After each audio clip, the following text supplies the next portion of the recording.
जय हिंद दोस्तों, कैसे हो आप सब। उम्मीद करता हूँ कि अच्छे होंगे और आपकी तैयारी भी बहुत अच्छी चल रही होगी। तो दोस्तों, आज की इस वीडियो में हम रसायन और भौतिक विज्ञान के 40 महत्वपूर्ण प्रश्नों को देखेंगे। अगर आप सभी के आने वाले दिनों में एमपी पुलिस रेडियो कांस्टेबल का एग्जाम है तो इस वीडियो को जो है ना शुरू से अंत तक जरूर देखिएगा, क्योंकि मैं जो प्रश्न बताने वाला हूँ यहाँ से आपके 2 या 3 प्रश्न आने वाले शिफ्टों में जरूर पूछे जाएंगे। और आप सभी को 13 फरवरी का सेकंड शिफ्ट का एमपी पुलिस रेडियो कांस्टेबल का 100% रियल एनालिसिस थोड़ी देर में मिल जाएगा। चैनल को जो है ना सब्सक्राइब करके बेल आइकन को जरूर दबा दीजिएगा, ताकि आप सभी के पास मेरा वीडियो का नोटिफिकेशन जा सके। तो चलिए ज़्यादा देर ना किए आज का वीडियो स्टार्ट करते हैं। पहला प्रश्न है, जल में तैरना न्यूटन की गति के कौन से नियम के कारण संभव है? तो तृतीय नियम के कारण संभव है। दूसरा प्रश्न है, ब्लैक होल सिद्धांत को किसने प्रतिपादित किया था? तो एस चंद्रशेखर इसका राइट आंसर हो जाएगा। तीसरा प्रश्न है, ज्योतिपल्कस किसका मात्रक है? तो ल्यूमेन का है। चौथा प्रश्न है, कौन सी तरंगे शून्य में संचरण नहीं कर सकती? तो ध्वनि तरंगे इसका राइट आंसर हो जाएगा। पांचवा प्रश्न है, मानव आँख की रेटिना पर कैसे प्रतिबिंब बनता है? तो वास्तविक तथा उल्टा प्रतिबिंब बनता है।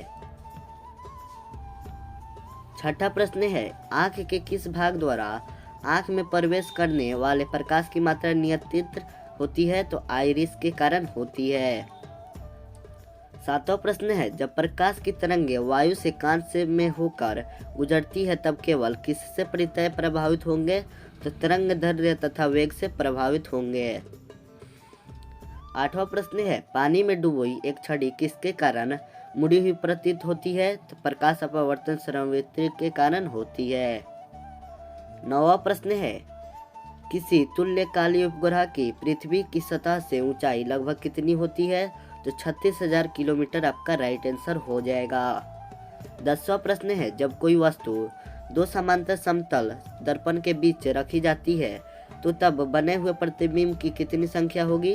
तो अनंत संख्या होगी। 11वां प्रश्न है, प्रकृति में सबसे अधिक मात्रा में पाया जाता वाला कार्बनिक यौगिक है? तो सेलुलोज इसका राइट आंसर हो जाएगा।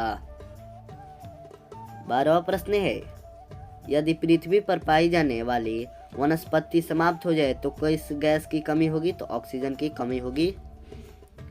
13वां प्रश्न है, कौन सी गैस न्यूनतम तापमान पर द्रव में बदल जाती है? तो हाइड्रोजन इसका राइट आंसर हो जाएगा। 14वां प्रश्न है, रबड़ के वर्गीकरण के लिए उसमें मिलाया जाता है? सल्फर को मिलाया जाता है। 15वां प्रश्न है, मानव शरीर में प्रचुर मात्रा में कौन सा तत्व होता है? तो ऑक्सीजन इसका राइट आंसर हो जाएगा। 16वां प्रश्न है, सूर्य की सतह पर हाइड्रोजन के अलावा दूसरा कौन सा तत्व बहुतायत में पाया जाता है? तो इसका हीलियम इसका राइट आंसर हो जाएगा। 17वां प्रश्न है, इलेक्ट्रॉनिक बल्ब के निर्माण में किस कांच का उपयोग किया जाता है? तो फिलामेंट कांच का इसका राइट आंसर हो जाएगा। 18वां प्रश्न है, फिलत में कौन कौन सी धातु होती है? तो तांबा और जास्ता होती है। 19वां प्रश्न है, एक ही प्रकार का परमाणु किस में मिलता है? तो प्राकृतिक तत्वों में मिलता है एक ही प्रकार का परमाणु। 20वां प्रश्न है, वायु क्या है? तो मिश्रण वायु है। 21वां प्रश्न है, दो या दो से अधिक शुद्ध पदार्थों को किसी भी अनुपात में मिला देने से बनता है? तो आपका मिश्रण बनता है। 22वां प्रश्न है, परमाणु के नाभिक में कौन सी कण होती है? तो प्रोटॉन एवं न्यूट्रॉन होती है। 23वां प्रश्न है, इलेक्ट्रॉन की खोज किसने की थी? तो थॉमसन इसका राइट आंसर हो जाएगा। 24वां प्रश्न है, प्रोटॉन की खोज किसने की? तो इसका राइट आंसर हो जाएगा गोल्डस्टीन ने। 25वां प्रश्न है, किस तत्व के रासायनिक गुण निर्भर करते हैं? तो परमाणु संख्या पर।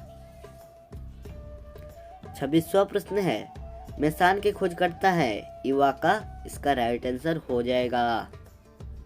27वां प्रश्न है, किस तत्व के परमाणु में 2 प्रोटॉन 2 न्यूट्रॉन और 2 इलेक्ट्रॉन हो तो उसे तत्व की द्रव्यमान संख्या कितनी होगी? तो 4 होगी। 28वां प्रश्न है, किसी तत्व की परमाणु संख्या 35 है तथा उसमें 18 इलेक्ट्रॉन है, तो उसमें प्रोटॉन की संख्या क्या होगी? तो 18 ही होगी। जितना इलेक्ट्रॉन उतना ही प्रोटॉन होती है। 29वां प्रश्न है, रेडियो सक्रियता की खोज किस वैज्ञानिक ने सर्वप्रथम की? तो हेनरी बेकेवेरेल इसका राइट आंसर हो जाएगा।